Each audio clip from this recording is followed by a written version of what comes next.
Good morning, students. Today we will study our fourth unit in SST, which is disaster management. Okay. So the first chapter of our disaster management is disasters. Okay. Disasters का मतलब क्या होता है? आपदाएं. ठीक. तो अब ये डिजास्टर्स होते क्या हैं? जो भी संकट आते हैं जिससे मनुष्य की प्रॉपर्टी को, मनुष्य के जीवन को, ठीक है, हानि पहुंचती है. ठीक है, बहुत ज़्यादा हानि होती है, वो कहलाते हैं डिजास्टर्स. ठीक. अब जैसे जो भी है चैप्टर स्टार्ट करते हैं हम लोग.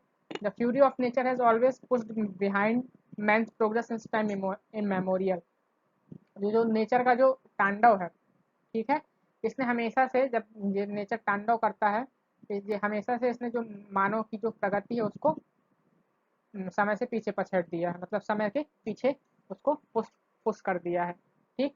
It is one of the biggest sources of destruction. ठीक है, यह डिस्ट्रक्शन का बहुत बड़ा साधन है. ठीक. जब नेचर तांडव करता है, कोई नेचर जब गुस्सा होता है तो ये काफ़ी बृहद रूप में डिस्ट्रक्शन लाता है, मतलब हानि लाता है. Mighty civilizations of the past have been often wiped off the face of land due to earthquakes, volcanic eruptions, flood, drought, cyclone, forest fire, etc. अब जो बहुत से ऐसे जो सिविलाइजेशंस थे, ठीक, जो ऐसी सभ्यताएं थी मनुष्यों की, जो इन्हीं जो प्राकृतिक आपदाओं के कारण ही, नेचर के गुस्से के कारण ही, नेचर के तांडव के कारण ही क्या हुई हैं, खत्म हो गई हैं. जैसे कि नेचर के तांडव, या कोई अर्थक्वेक आया, कोई भयंकर अर्थक्वेक आया, या वॉल्केनिक इरप्शन, ज्वालामुखी कोई बहुत ज़्यादा फटा, या बाढ़ आई, या सूखा पड़ गया, या चक्रवात आया, या जंगलों में आग लग गई. इन्हीं सब के कारण कई ऐसी सभ्यताएं हैं जो मानव की खत्म हो गई हैं. ठीक. और यही जो डिस्ट्रक्शन है नेचर का, नेचर का जो ये विनाश है, यही क्या कहलाता है? Natural hazards. ठीक है, प्राकृतिक आपदाएं. क्या कहलाता है? प्राकृतिक आपदाएं. ओके. अब देखते हैं हजार्ड्स क्या हैं. तो हजार्ड्स वो हैं जो मानव जीवन को और मानव की प्रॉपर्टी को क्या करती हैं? डराती हैं, उनको नुकसान पहुंचाती हैं. ठीक है. अ थिंग और a condition that might lead to a disaster is called a hazard. ठीक. तो ऐसी कोई वस्तु या ऐसी कोई स्थिति जिसमें नुकसान हो, जिसमें विनाश हो, वही कहलाती है हजार्ड. ठीक है, मतलब विनाश की स्थिति ही क्या कहलाती है? हजार्ड कहलाती है, आपदा कहलाती है, मुसीबत. For example, a river is a hazard for those who live on its bank because it can cause floods which is cause source of destruction. जैसे एग्जाम्पल समझो कि नदी उन लोगों के लिए क्या है? एक हजार्ड है, एक आपदा है, एक मुसीबत है, जो नदी के किनारे रहते हैं. क्यों? क्योंकि जब नदी में पानी आएगा, वो बाढ़ पे आएगी, तो वो किनारे रहने वाले लोगों को क्या करेगी? उनकी प्रॉपर्टी को और उनके जीवन को समाप्त कर देगी. ठीक, उनको विनाश कर देगी उनका. When these hazards occur and damage on a large scale, they become disasters. और जब यही जो हजार्ड्स हैं, ये जो छोटी छोटी मुसीबतें हैं, जब बहुत बड़े रूप में नुकसान पहुंचाती हैं, ठीक है, मानव जीवन को और मानव संपदा को, तो ये क्या कहलाते हैं? डिजास्टर्स. तो डिजास्टर और हजार्ड्स में अंतर है. हजार्ड्स मतलब मुसीबत, जो प्रकृति के द्वारा जो मुसीबत होती हैं. ठीक है. और जब यही मुसीबतें बहुत ज़्यादा मात्रा में डिस्ट्रक्शन करती हैं, तो वही कहला जाती हैं डिजास्टर्स. ठीक है.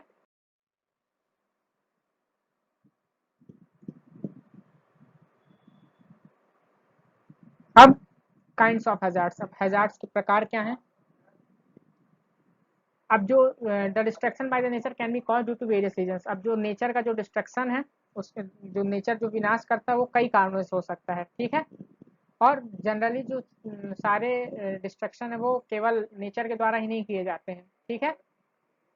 There are some more reasons that can cause destruction. और ऐसे कई ऐसे रीजंस भी हैं जो डिस्ट्रक्शन कॉज कर सकते हैं. मतलब नेचर के अलावा भी ऐसे कई रीजंस हैं जो डिस्ट्रक्शन कर सकते हैं. और so we can classify the hazards as. तो इसलिए हजार्ड्स को हम दो प्रकार में क्लासीफाई करेंगे, नेचुरल हजार्ड्स और मैन मेड हजार्ड्स. जो नेचुरल हजार्ड्स वो हजार्ड्स जो प्रकृति के द्वारा, मतलब प्रकृति के द्वारा किया जाए. ठीक है, जो विनाश प्रकृति के द्वारा किया जाए, वो कहलाया नेचुरल.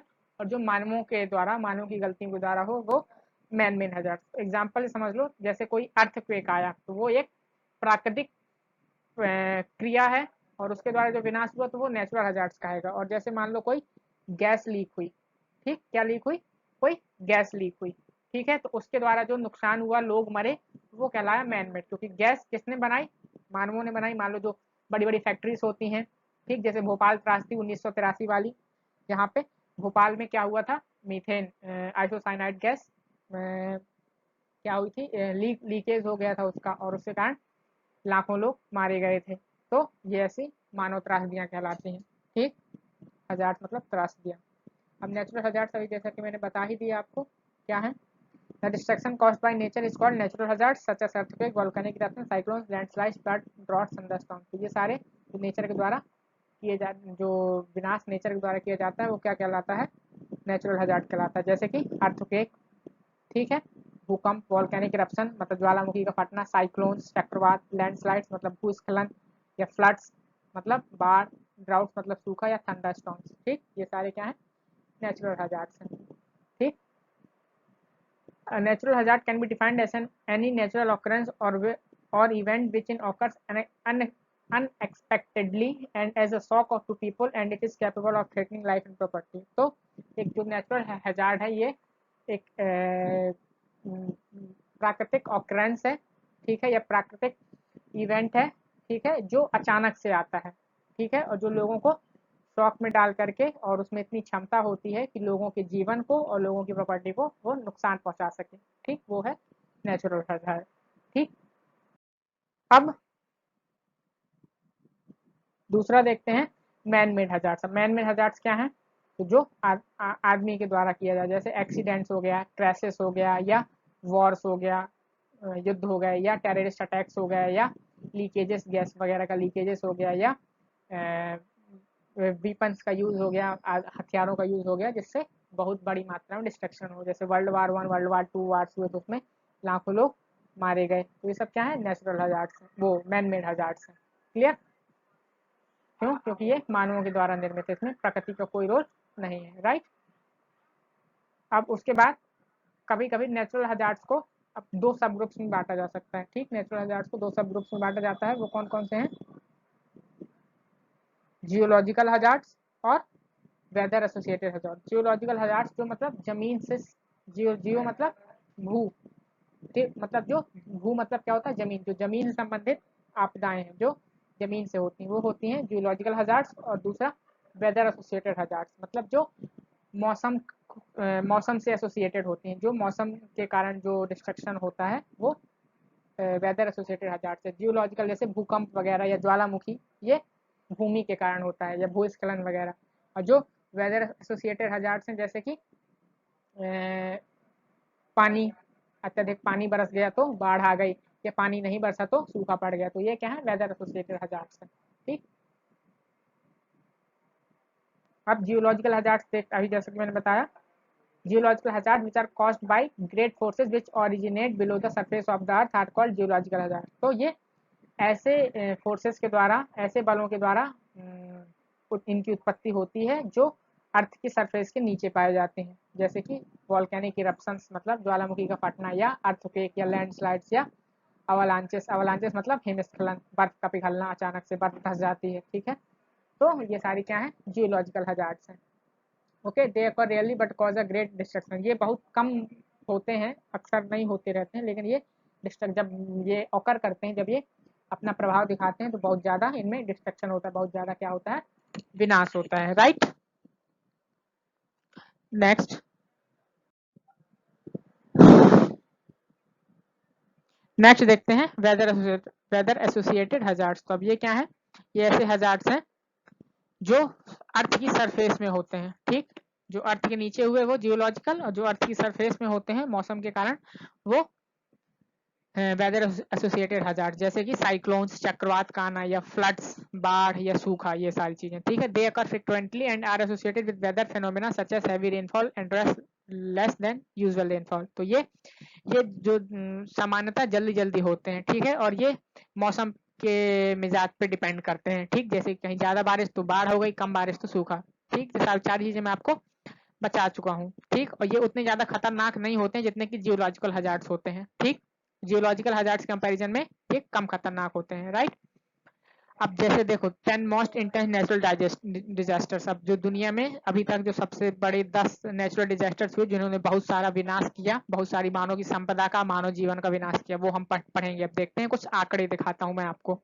ठीक, जैसे पहला है सुनामी इन इटली। जो सुनामी आई थी इटली में, कब आई थी? 1908 में आई थी, और इसने लगभग 1 लाख लोगों को मारा था। जब सुनामी इटली में आई थी तो उसमें लगभग 1 लाख लोग मारे गए थे, 1908 में आई थी। ठीक, दूसरा है अर्थक्वेक इन चाइना। चाइना में अर्थक्वेक आया था, कब आया था? 1920 में एक अर्थक्वेक आया था चाइना में, जिसमें लगभग 2 लाख लोग मारे गए थे। तो ये बहुत बड़ा विनाश है, बहुत सारे मानव मारे गए इकट्ठा, एक साथ 2 लाख लोग मारे गए थे। ठीक, तो ये 1920 में आया था चाइना में। फिर जब एक अर्थक्वेक आया था जापान में, कब आया था? 1923 में, और इसमें लगभग 1,44,000 लोग मारे गए थे। ठीक, उसके बाद अगला है चौथा है अर्थक्वेक इन चाइना। उसके बाद दोबारा चाइना में अर्थक्वेक आया था, और वो कब आया था? 1927 में, और इसमें लगभग 2,70,000 लोग मारे गए थे।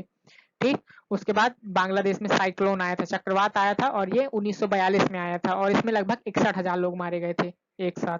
ठीक, उसके बाद दोबारा साइक्लोन आया था बांग्लादेश में, वो कब आया था? 1970 में आया था, और इसने लगभग 3 लाख लोगों की जाने ली। ठीक, कितने लोगों की, मतलब इतना खतरनाक था कि 3 लाख लोग मारे गए इसमें, तो 1970 में जो बांग्लादेश में साइक्लोन आया। फिर उसके बाद चाइना में फिर एक बार अर्थक्वेक आया, और वो कब आया? 1976 में आया था, और इसमें लगभग 2,52,000 लोग मारे गए। ठीक है, ये सरकारी आंकड़ा है, जो रियल आंकड़ा है वो तो कहीं और ज्यादा होगा। ठीक, तो लगभग इतने सारे लोग मारे गए थे। उसके बाद साइक्लोन इन बांग्लादेश, एक बार फिर बांग्लादेश में साइक्लोन आया था, और ये लगभग 1991 में आया था। ठीक है, और इसने लगभग 1,40,000 लोग मारे गए थे। ठीक, उसके बाद नौमा है tsunami in south Asia. South Asia में क्या आई थी? सुनामी आई थी, कब आई थी? 2004 में आई थी। 2004 में सुनामी आई थी, और लगभग इसमें 1,63,000 लोग मारे गए थे। 1,63,000 पीपल मारे गए थे इसमें, जब साउथ एशिया में 2004 में सुनामी आई थी। और लास्ट है 10वां अर्थक्वेक इन इंडिया पाकिस्तान। अभी जब 2005 में भारत और पाकिस्तान में अर्थक्वेक आया था ना, ठीक, आप में से काफी लोगों को याद भी होगा, 2005 में आया था, तो उसमें लगभग 80,000 लोग मारे गए थे। कितने लोग? 80,000 लोग। तो ये कुछ ऐसे नेचुरल डिजास्टर्स हैं, 10 ऐसे जो बड़े नेचुरल डिजास्टर जिसमें बहुत मात्रा में मानव संपत्ति और मानव जीवन की हानि हुई। ठीक, अगला है रीजंस ऑफ डिजास्टर्स। अब डिजास्टर्स के रीजंस क्या हो सकते हैं? ठीक, when a disaster occurs a number of questions are arise in our mind. जब कोई भी डिजास्टर मतलब आपदा आती है, तो हमारे दिमाग में कई सारे क्वेश्चंस आते हैं। वो क्या है? What are the causes of disasters, की मतलब डिजास्टर्स क्यों उत्पन्न हुआ, उसकी कॉजेस क्या है, क्या कारण है। ठीक, can it be protected before, क्या हम उसकी पहले को से प्रेडिक्शन कर सकते हैं, कि उसकी हम आने की संभावना पहले से लगा सकते हैं, जिससे हम तैयार हो सकें उससे निपटने के लिए। ठीक, what steps can be taken to minimise the destruction caused by it, क्या हम कौन कौन से ऐसे तरीके हम अपना सकते हैं ताकि जो भी आपदा आए उसके द्वारा जो डिस्ट्रक्शन हो, विनाश हो, वो कम से कम हो सके। ठीक, कैन इट बी अवॉइडेड, क्या हम इसको अवॉइड कर सकते हैं, इससे किसी तरह से बच सकते हैं। What precautions can be take to make us safe, हम क्या क्या ऐसे प्रिकॉशंस ले सकते हैं जिससे हम इनको सेफ बना सकें, अपने आप को सुरक्षित कर सकें। How can we lead a safe life, और हम एक सुरक्षित जीवन यापन कैसे कर सकें। To find the answer of these questions, extensive research work has been conducted at various levels. These researches and studies have suggested techniques by which a society can check a hazard from becoming a disaster. And if a disaster occurs in a particular region, how people of that region can reduce its effect and minimize the destruction and make themselves safe.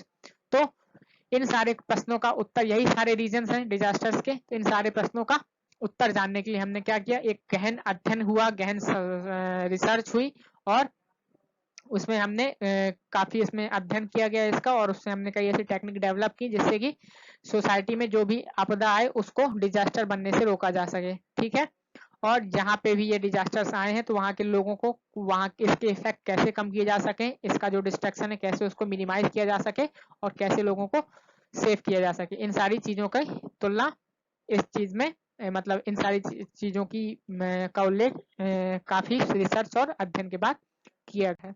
ठीक, तो अब पहला है vulnerability. ये क्या है? Disasters are the manifestation of hazards, especially when communities are not aware to face the threat of disaster due to ignorance, unawareness and inherent weakness. ठीक है, जो डिजास्टर्स हैं वो हजार्ड्स का मैनिफेस्टेशन है। मतलब उन जब हम किसी भी हजार्ड्स को, आप मुसीबत को अनदेखा कर देते हैं, उसको हल्के में आंक लेते हैं, ठीक। और जब कम्युनिटीज उसके बारे में उनको अवेयरनेस नहीं होती है, ठीक है, और उसकी जो थ्रेट है, उसका जो डर है, उसके द्वारा जो विनाश हो सकता है, ठीक है, उसके डर की हमें अवेयरनेस नहीं होती है और हम उसको इग्नोर कर देते हैं, ठीक। और हमारे अंदर अवेयरनेस नहीं होती है और जो कमजोरियां होती हैं उनके कारण क्या बन जाते हैं, डिजास्टर्स, जो हजार्ड्स हैं वो डिजास्टर्स का रूप ले लेते हैं, ठीक। जब हमें उस चीज के बारे में पता नहीं है तो हम उससे सेफ कैसे हो पाएंगे, उसके डिस्ट्रक्शन को मिनिमाइज कैसे कर पाएंगे। तो जो यही कम्युनिटी की जो वीकनेस है, ठीक है, मतलब जो उसका अवेयर ना होना, ठीक, उसके बारे में उसको पर्याप्त ज्ञान ना होना, पर्याप्त उसके पास ऐसे साधन ना होना जिससे वो अपनी सुरक्षा कर सके, यही क्या कहलाती है, वल्नरेबिलिटी कहलाती है। If a community is more vulnerable than it has more risk of the disaster. तो यदि कोई भी कम्युनिटी ज्यादा वल्नरेबल है, मतलब जो उसको सहने की क्षमता, उसके प्रति जागरूकता, वल्नरेबिलिटी मतलब एक प्रकार से कह सकते हैं जागरूकता, यदि हमारी जागरूकता कम है तो डिजास्टर का डिस्ट्रक्शन जो है, विनाश है, वो उतना ही अधिक होता है कि जब जागरूक नहीं है तो हम उसके डिस्ट्रक्शन को भी कम नहीं कर पाएंगे। Most of the developing countries such as India, Pakistan, Bangladesh, Colombia, Turkey have faced a great destruction of life and property due to ignorance, lack of awareness and inability to cope up with the effect of such disasters. ज्यादातर जो developing countries है, विकासशील देश जैसे Bharat, Pakistan, Bangladesh, Colombia, Turkey, इन सब ने बहुत मात्रा में जीवन का और प्रॉपर्टी का डिस्ट्रक्शन सहा है। क्यों? क्योंकि उनके पास ना अवेयरनेस थी, ना उतने साधन थे, ठीक, और उनकी इग्नोरेंस की वजह से, ठीक। Due to these reasons awareness and knowledge are essential to face the disaster. और इन्हीं सब कारणों से जो अवेयरनेस है, ठीक, जागरूकता है, और उस डिजास्टर के बारे में पर्याप्त ज्ञान होना जरूरी है ताकि हम उस डिजास्टर को फेस तभी कर पाएंगे, राइट। अब इम्पोर्टेंस ऑफ डिजास्टर मैनेजमेंट। अब डिजास्टर मैनेजमेंट की इम्पोर्टेंस क्या है, उसका महत्व क्या है। Disasters are terrifying events without any prior information, ठीक है। डिजास्टर्स क्या है, एक ऐसे भयभीत करने वाले इवेंट्स होते हैं जो बिना किसी इन्फॉर्मेशन के आते हैं, मतलब हम उसकी तैयारी भी नहीं कर पाते, हमारे पास कोई इसकी इन्फॉर्मेशन भी नहीं होती, वो कभी भी हो सकते हैं, ठीक। Though it is not possible to prevent a disaster but we can reduce or lessen its impact by making proper arrangement to face it, ठीक है। हालांकि ये तो पॉसिबल नहीं है कि किसी हम डिजास्टर को रोक सकें, क्योंकि वो नेचर के द्वारा हो जाता है और नेचर को कंट्रोल करना हमारे बस में नहीं है। लेकिन हम ये हमारे बस में है कि हम उसके डिस्ट्रक्शन को, हम उसके विनाश को कम तो जरूर कर सकते हैं। यदि हम उसको फेस करने के, उसको डील करने के प्रॉपर अरेंजमेंट्स कर लें तो हम उसके डिस्ट्रक्शन को कम कर सकते हैं। जाहिर सी बात, कोई प्रॉब्लम हो, यदि हमें पता चल जाए और हम उसको फेस करने के लिए तैयार हो जाए तो वो प्रॉब्लम ईजी हो जाती है, उसके द्वारा जो डिस्ट्रक्शन होता है वो कम हो जाती है। तो यही बात यहाँ पे बताई जा रही है। Therefore, to study disaster management has a great importance। इसलिए डिजास्टर्स का मैनेजमेंट की, कैसे उनका मैनेजमेंट करें डिजास्टर्स का, उसका बहुत योगदान है, बहुत महत्वपूर्ण है वो चीज। हमें पता होना चाहिए कि हम कैसे डिजास्टर्स को मैनेज करें, कैसे उनको फेस करें, उनके डिस्ट्रक्शन को कैसे कम करें,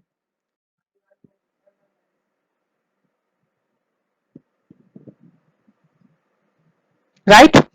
अब the knowledge of disaster management makes us aware of plans and actions taken before, during and after a disaster to reduce the suffering and damage caused by it। तो यदि हमें डिजास्टर मैनेजमेंट का, आपदा प्रबंधन का हमें ज्ञान है तो हमें पता चलता है कि क्या हमें प्लान बनाने हैं, कैसे प्लान बनाना है, क्या हमें प्रतिक्रिया करनी है, कौन कौन से हमें कार्य करने हैं जो लिए गए उस डिजास्टर के समय में या लिए जा सकते हैं, ठीक है, ताकि जो डिजास्टर से जो पीड़ित होने वाले लोग हैं और जो डिजास्टर के कारण जो विनाश है वो कम किया जा सके, ठीक। It its main motive is to manage a disaster and to minimise its impact. और इसका जो डिजास्टर मैनेजमेंट का जो मेन उद्देश्य होता है वो क्या होता है, डिजास्टर्स को मैनेज करना और उसके प्रभावों को क्या करना, कम से कम प्रभावित हो उससे चीजें, ठीक है, यही उसका मेन उद्देश्य होता है। For example, if a region is prone to floods and the people of that area are aware and educated to make measures and preventions in event of flood, they can save their lives and belongings more than the people who are not aware and educated to take proper precautions to face or avoid the damage caused by flood। अब जैसे example से आप लोग देखो कि जैसे कोई इलाका, ठीक है, जहाँ पे बाढ़ अक्सर आती रहती है, जो बाढ़ के लिए संवेदनशील इलाका है कि मतलब वहां पे बाढ़ आ सकती है, ठीक।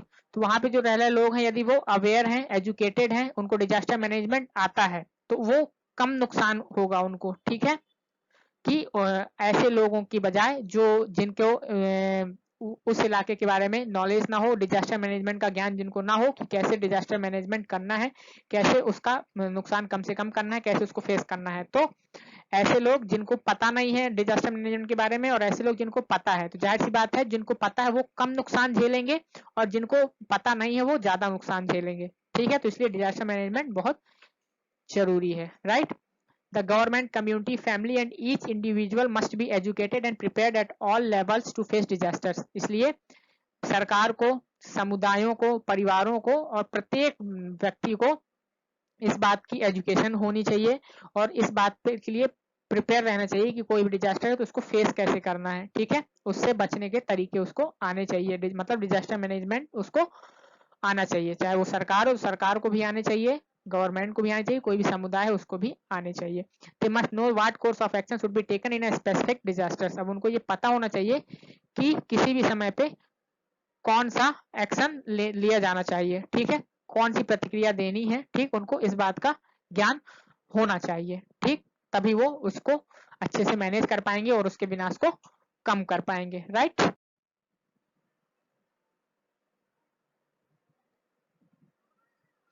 Government planning regarding disaster management. अब गवर्नमेंट की प्लानिंग क्या है डिजास्टर मैनेजमेंट को लेके, ये देखते हैं हम लोग। तो government must be fully prepare to handle all sort of disaster. तो गवर्नमेंट को हमेशा किसी भी आपदा के लिए हमेशा तैयार रहना चाहिए, कोई भी आपदा कभी भी आ सकती है, तो उसके लिए हमें पहले से ही उसके पास तैयारी होनी चाहिए, ठीक।